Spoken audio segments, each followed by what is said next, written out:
You are listening to CEO Perspectives, a podcast by the Conference Board.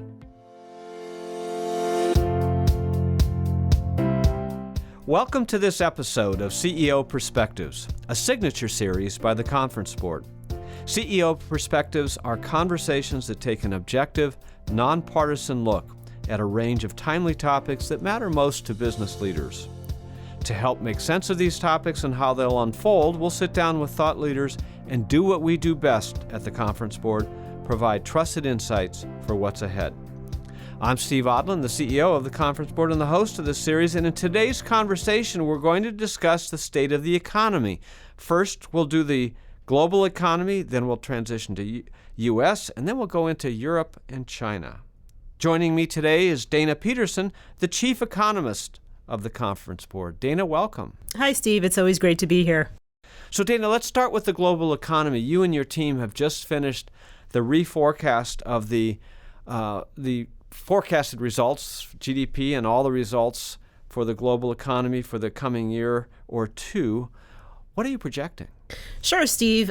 We are expecting that the global economy is probably going to grow about 3% in 2022, but slow to around 2.1% next year.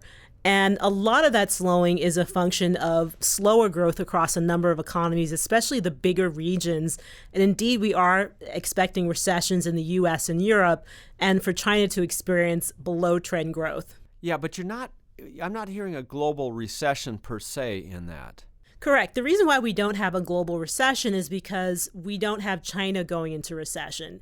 And essentially, if you had China, U.S., and Europe all go into recession simultaneously, and because they represent roughly 55% of global GDP, then you'd have a recession. But because we're expecting China to experience somewhat faster growth next year, we don't get there. But certainly we believe that the risks overall are tilted more to the downside. So the big news is China is saving us from a global recession. But that doesn't mean it's not going to be painful, because they're really coming down from a much higher growth rate to a low growth rate. Indeed. In fact, China suffered three big shocks this year. The first is repeated shutdowns from COVID and their dynamic zero COVID policy, which has affected production, exports, and consumption. The second big shock is their housing market is collapsing pretty rapidly, sapping wealth from consumers. And then the third thing is that because the U.S. and Europe are slowing, that's impacting China's exports abroad to those key trading partners. So as you look at across the globe, give us some examples of the fastest growing economies, because there still are some that are growing, and then which are the slowest? Sure. So most of the fastest growing economies are emerging markets. And that's just the case because emerging markets in general are trying to catch up to the level of income that mature economies have. But also, even when we're looking at a number of these emerging markets, they're still suffering from slower growth due to very high inflation and their central banks raising interest rates very rapidly. Okay. So in the U.S., we've talked about what is the definition of a recession. We typically think of it as a couple of quarters are down, but you have to have other factors as well. So just talk generally about what is the definition of a recession globally, and then how is that different, by region or by country? Sure. Well, a global recession is defined by, essentially per capita GDP growth being negative, right?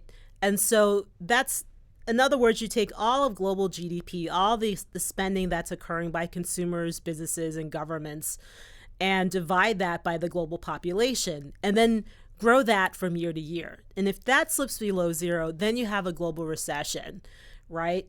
Which is a very different definition than if you look at different regions. So, for example, in the U.S., it's not just 2 quarters of negative GDP growth. It's weakness across the board along a number of metrics, right? Depth, diffusion, and duration. And the duration can be quite short. For example, the pandemic was only around 3 months, but it was considered a really significant recession because it was very deep and very broad-based, meaning diffuse, across sectors.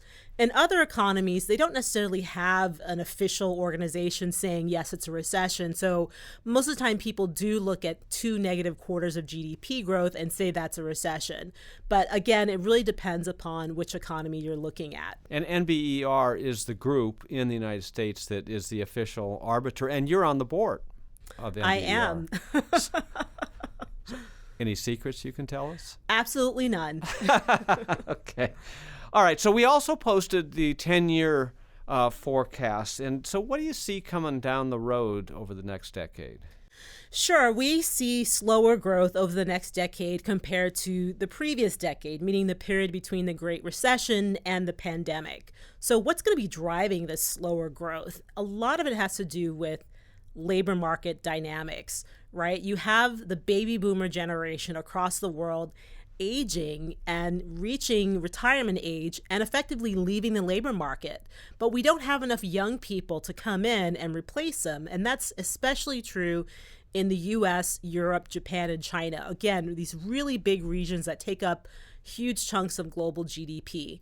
And so because we have that shrinking labor contribution to GDP, we're expecting slower growth, roughly 2.6% growth on average. That's compared to 3.3% growth that we saw during the period between the Great Recession and the pandemic. But where we do expect to see more growth is in something called total factor productivity. What is total factor productivity? It's a lot of things. For example, it's the adoption of new technologies, things like 5G or quantum computing, but it's also the sum total of benefits from past investments in infrastructure and R&D and human capital and digital transformation and all that great stuff. We're expecting that contribution is going to be larger going forward compared to the past, simply because we have all this great technology and businesses and consumers are getting better at absorbing these types of things into their daily lives. We still think the capital contribution is going to be pretty large and pretty steady. But again, most of the slowing in overall growth is from that labor component shrinking. Yeah, now you mentioned the baby boom, because that's a huge generation. That's from 1946 to 1964. It was a large population growth during that period. And so as the baby boomers have started to retire and then will finish retiring here in a few years, that creates a big gap in just the quantity of labor, and that's what you're talking about. So this sounds like job security for millennials and Gen Z. Yes, and it's not just the quantity, it's also the quality, right? So we think that we're going to have shortages of laborers in the trades. So people who do plumbing and physical labor, manufacturing, we still need those folks, but they tend to be older, and these are the folks who are leaving the labor market. Meanwhile, many young people are choosing to go to college. So we're going to have this imbalance in terms of the type of education and skills that are needed versus what people have, and that's going to affect the quality of the labor force going forward. Well, and then productivity, because that's another component of GDP, is you get more production or more GDP per labor. And that's what you're saying is, we're going to have fewer people, so therefore you have to make that up through other means, technology, automation, AI, Exactly. And that's why that's another reason why we think total factor productivity is going to be a larger share. And a lot of it is the automation, because if you don't have the people, then you do have to bring in the machines. And if you have fewer people, you have to use machines to help those people to be more productive. And the millennials think that the machines will be far better than the baby boomers, I'm certain. Maybe not. Let's pivot to the United States. So we've been talking about the globe and some of these factors. What are we saying is going to happen here in the U.S.? Sure. We are still saying that there's going to be a recession in the United States, mainly driven by aggressive, rapid tightening of monetary policy, including interest rates rising to heights we haven't seen in years, and also the Fed dialing down the size of its balance sheet. But most of the effect is going to be from these interest rate hikes, and the purpose of the interest rate hikes is to slow domestic demand, to make it more expensive for consumers to finance things like cars and houses and cell phones and furniture, and for businesses to gain access to capital to invest in things like equipment structures and also people. Yeah. And so you see this this is the first time the Fed has had two weapons here moving at the same time. I mean, they've had the discount rate as their primary goal, but it's quantitative tightening now in addition to that, right? Yes. So, and that is a shrinkage of the balance sheet. So, I mean, the thing is, the Fed has had the balance sheet and interest rates since the great financial crisis, but they were using them both for easing policy. Now they're using them both for tightening policy. But again, the quantitative tightening is equivalent to about a 25 basis point interest rate hike, whereas the Fed is raising interest rates every month, or roughly every month, by 50 and 75 basis points. So that's really where a lot of the wood chopping is happening. Yeah, so that's the bigger portion still is the interest rates. Exactly. Is your point on this thing. Okay, so how high will Fed fund rate go? Well, we think the Fed funds rate is going to go to the range of 4.25% and 4.5%. So that's the upper and lower bound of the Fed funds rate, and it usually trades in between somewhere in that range. Now, the Fed is saying their forecast is 25 basis points higher than what we're saying, but that's really kind of their sentiment, in the moment when they see these very negative inflation readings, meaning inflation rising, especially absent food and energy. But that may not be as high as they go. But still in all, there are risks that they could go higher than that or even exceed 5%. Well, this is an interesting thing because, you're forecasting 4.25 to 4.5. The Fed's saying 25 basis points higher. Some people are saying 5 or 5 plus. But, is that just talk in order to try to talk the economy down without having to actually do it? Well, I mean, I think they are actually doing it. We are seeing the effects in the housing market, and that's where you're going to see it first. Housing activity has collapsed. New home sales have fallen back even below levels where they were in 2019. That's existing home sales, rather. New home sales are coming off. Housing starts and permits, which predate new home sales, are also coming off. And we're seeing that home prices are starting to fall as well. In fact, we just received the S&P Global Case-Shiller Housing Price Index. So the Fed's actions are taking effect. The next key thing is for it to affect consumer spending and also business investment. Well, so, a lot of people rent, and rents are skyrocketing. We talk about housing, and usually that means buying a house, taking out a mortgage. The cost on the mortgage is high, so the price drops. How does that interface with rent? Why are rents skyrocketing? Well, rents typically reflect what has happened in the home price valuation in the past, right? So if we've had a rapid increase in home prices, right, new and existing homes during the pandemic and even through much of this year, we seem to have peaked around the middle of this year, and now they're coming off. But rents take a while to reflect that decline because rents are negotiated not in 1 month, but over the course of a year. And many renters are still trying to capture some of the gains from the run-up in home prices. So there's a very long lag. It's not clear how long those lags are. Sometimes it's 12 months, sometimes it's 18. I think maybe the lag will be a little bit shorter this time around, but it's not really clear because rents are sticky, right? It's easier to raise rents than to lower them, or hold them steady.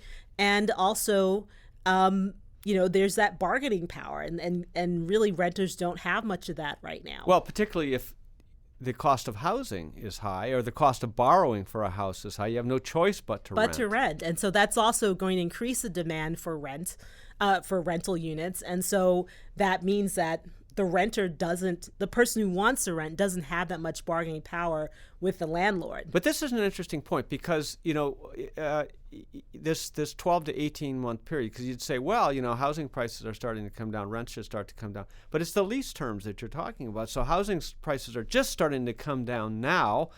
And so that should affect, at least, no sooner than about a year from now or more is your point. And so renters are going to have some pain for a while. Yes. And that's going to hit inflation as well. Okay, so, what's been the past of consumer spending? Because that's a big component of our GDP.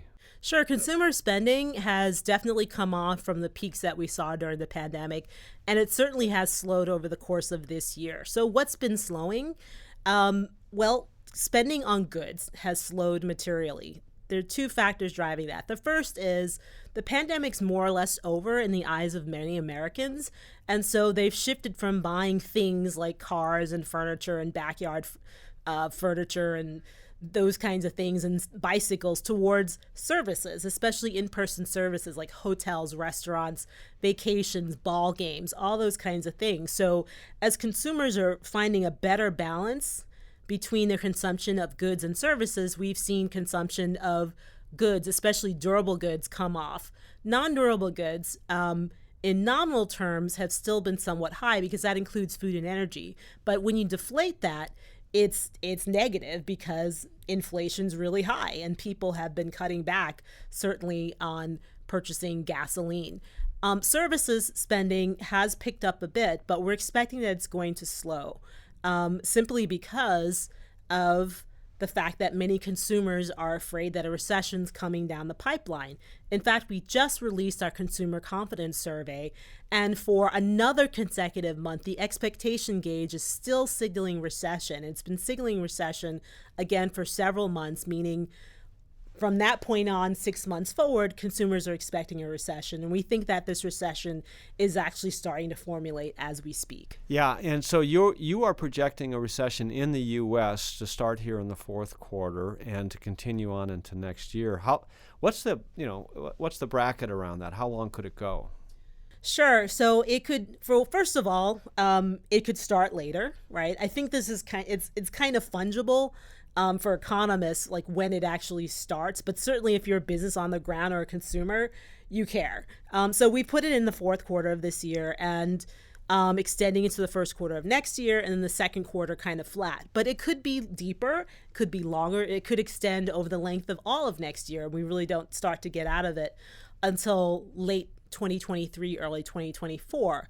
And that would encompass additional shocks, like maybe the Fed does go to 5% or higher, or maybe home prices drop by 30 percentage points, which is not, unheard of. That's how much they fell during the great financial crisis.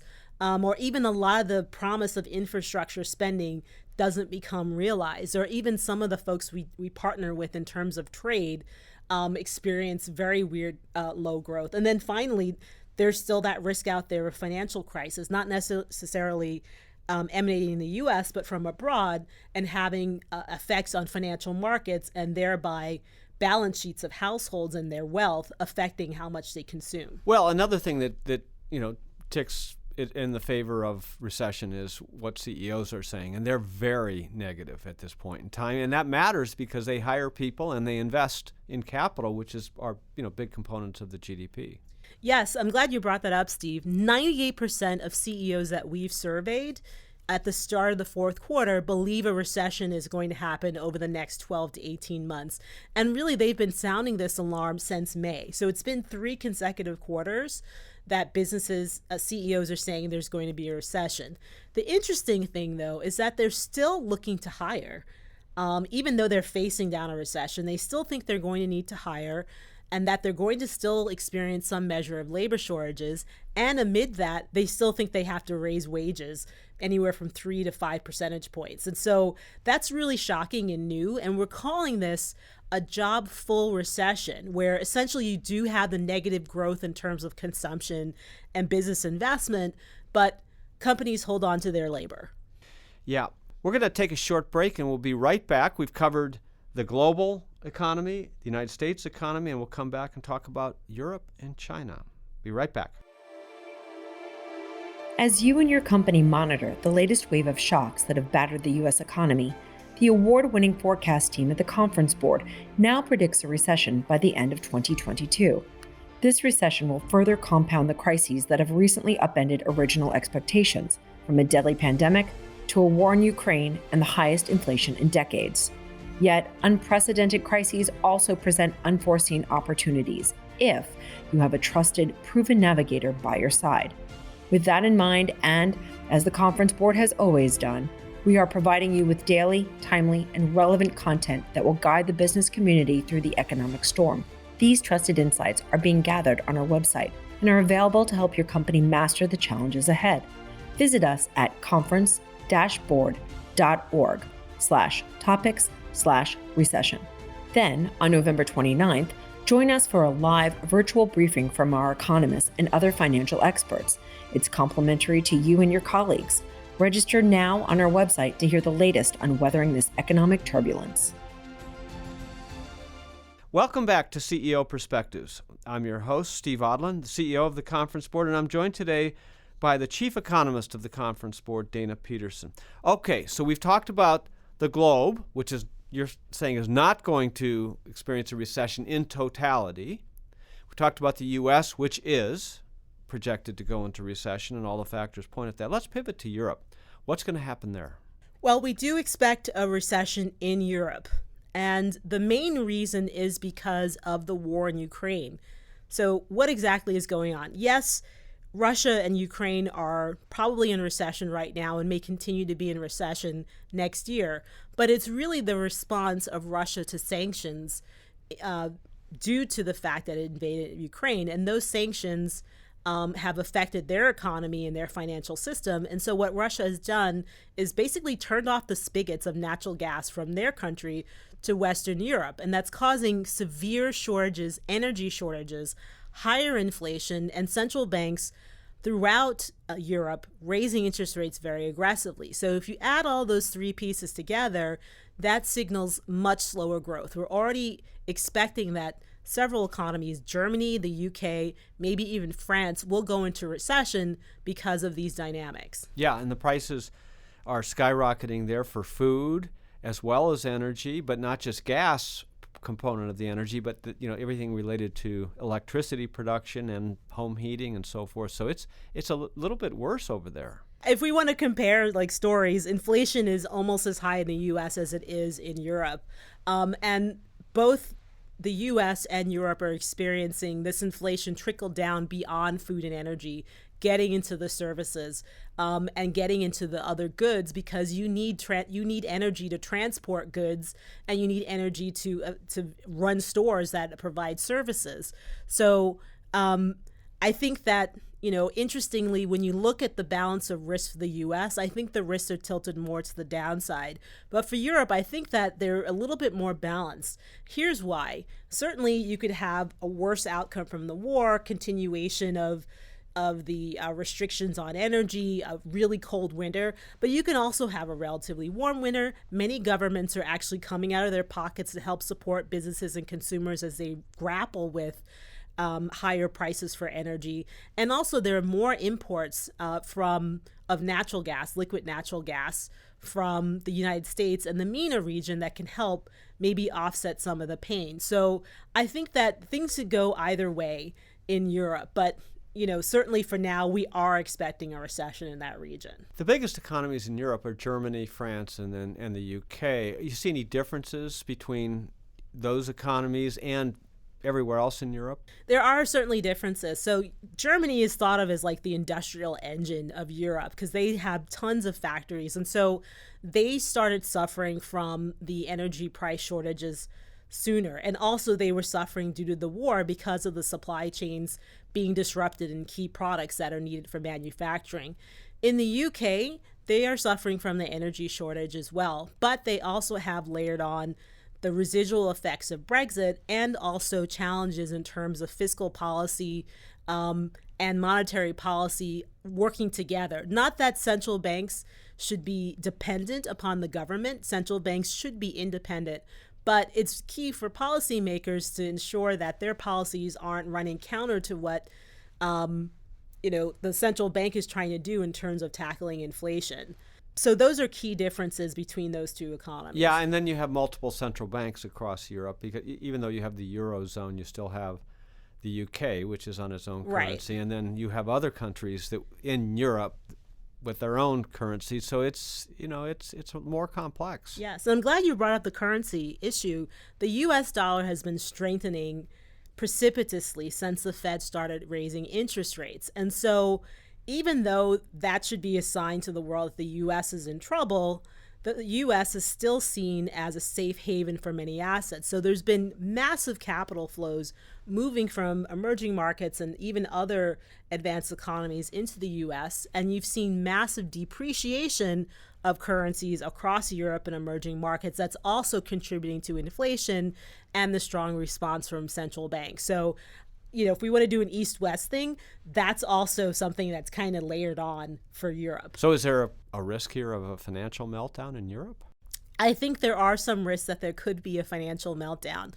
The good news is that in the last couple of days, markets have been calmer since they've seen some changes in leadership in the UK. But certainly you have a lot of debt building up. The economies that are most risk, the one economy that's at most risk of having a sovereign debt issue is Italy. Spain and Portugal are in much better positions, but certainly as interest rates rise, it increases debt service for these very highly indebted economies throughout Europe. Yeah, and you didn't mention Greece. Let's pivot to China. You mentioned, you talked a little bit about China earlier, but we have new GDP data for China. Yes, it's actually quite good, and it's not surprising because China suffered a downturn in activity in the second quarter because Shanghai was shut down completely due to a COVID outbreak and China's dynamic zero COVID policy. I think at that time they were still calling it the zero COVID policy.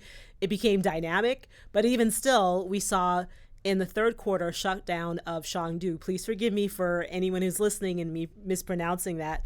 But the key thing is that Shanghai is a major trading hub. And so with the reopening of that economy, we saw China come roaring back in the third quarter.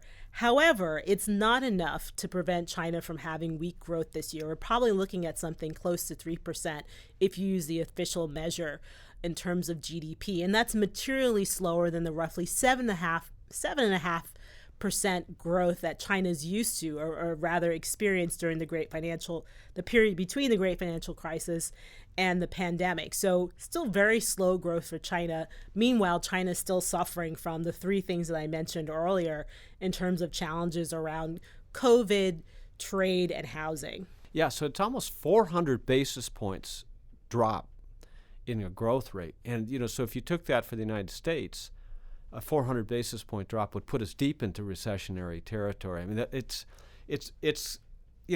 not apples and apples, right. I understand, but it's a big delta. It's a big delta, and so we see this as a very weak economy for China, even though their growth rates aren't necessarily zero, and they did have zero growth rates during the pandemic, and negative growth rates, but it's still very weak, as you said, to have that much of a delta in your growth rate.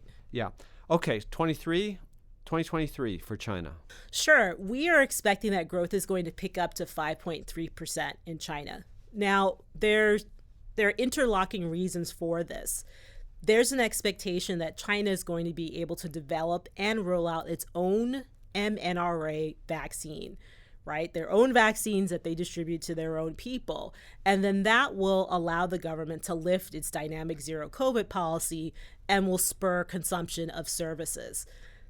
So those are the interlocking reasons. However, it's still very dependent upon the vaccine being produced, distributed, and actually being effective, such that the government can lighten up. And so there's a lot of risk around that forecast. And indeed, we have the potential that the forecast could be higher, potentially, but more of a risk that it'll be much lower, especially if the vaccine campaign doesn't work out as planned. Well, and even if it does, you could have another variant, pop up where the vaccine effectiveness is diminished and, confidence goes down. You could also, as you said earlier, which I think is a really important point, you could have, a slower recovery in the U.S. and in Europe, which, China is the manufacturing hub for both of those regions, and so that could exactly diminish. So, yeah, a lot of uncertainty here for 2023, but it doesn't sound all that great, even though it's not a global recession.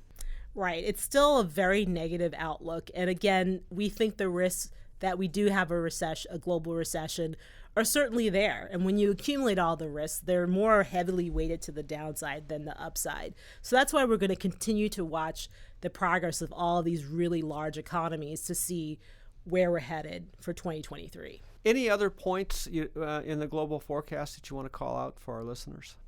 Well, it's not all bad. Certainly there's some really great upside risks, both to the short run and the longer run. In the short run, we could start to see the effects of monetary policy work, indeed bringing down actual inflation and anchoring inflation expectations faster than expected. And that would be a function of a number of things. Number one, China lightening up on its zero COVID policy to free up supply chains, the war in Ukraine ending, also businesses and consumers responding more quickly to the changes in interest rates and affecting their consumption. And so we could see inflation come off faster, which would mean central banks don't have to go as far or keep interest rates and monetary policy as tight for as long. There's also the big potential over the longer run to see technology really work for us. For example, Web3, which is the metaverse. Most people just think of that as entertainment, but there's so many practical applications for finance, for retail, for all sorts of things that can really help catapult humanity into the next level of existence that can help grow economies and provide plenty of opportunities for new businesses and for growth. I just hope it doesn't vault us into a parallel universe somewhere. You can always take off the goggles. Dana Peterson, thanks for joining us today. Thank you, Steve. It's always great to be here. And thanks to all of you for listening in to CEO Perspectives. Every week I'll be joined by a prominent thought leader to provide insights on the issues of our time. We'll cover the leading topics in economics, public policy, ESG, geopolitics, and more. Please share CEO Perspectives with your colleagues, with your neighbors, with your friends, with your children. I know they're going to want to listen. This series has been brought to you by the Conference Board. You have been listening to CEO Perspectives, a podcast by the Conference Board.